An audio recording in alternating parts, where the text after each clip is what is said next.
मार खाई देखो छेछड़ा के काम है सब ना बैठलो हमारा कहीं कहता कि समाज से भेंट लेके ये जमाने के समाज से भेंट रही तो मुंह से लेके हई चियारी कहियो ना चियारी मुंह तो चियार तो बा उठा के हइयो चियार दे जा तो जा कौन बात है तेरे प्यार का सिला हर हाल में देंगे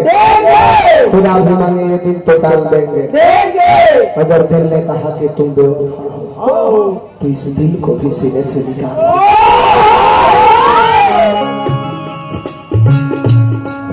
पत्थर सनम के दिल भाई एहने जिया लबिश दिल भाई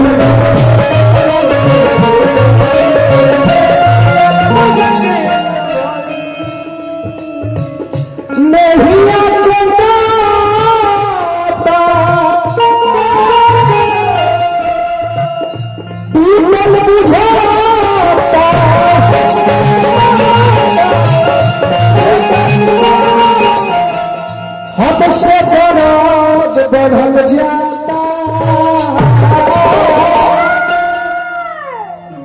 जान निकल जाता बेहिया याद न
रुपया देनी है 50 गो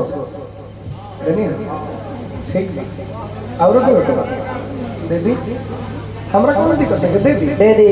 दी एक बाद हमको हम अपन दिल के दो हां को 50 रुपया देके का वो सोचो तो नहीं कि अपन बना ले ओहो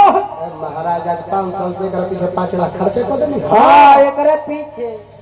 पीछे कर 5 लाख तो आगे अब समझ ही कितना भाई एकरा बावजूद भी हमरा ना भाई 50 रुपया दिला से राउर हो जाई भाई समझिए थोड़ा सा समझिए इसी के प्यार में प्रदुमन परदेसी एकदम पागल हो गया ना जाने कौन तेरा हबीब होगा तेरा हाथों में जिसका नसीब होगा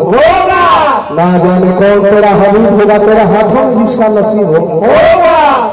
कोई तुम्हें चाहिए बड़ी बात नहीं लेकिन तुम जिसे चाहोगी वो बड़ा खुश नसीब होगा लेकिन वो दिन ना रहा वो प्यार ना रहा उस समय ना रहा समय बदल गया भाई परिवार ने कहा कि मैं भी मारूंगा तो वो समय भी मेरा होगा तलवार भी मेरा होगा मयान तेरा होगा मारने के बाद पूछ दूंगा अच्छा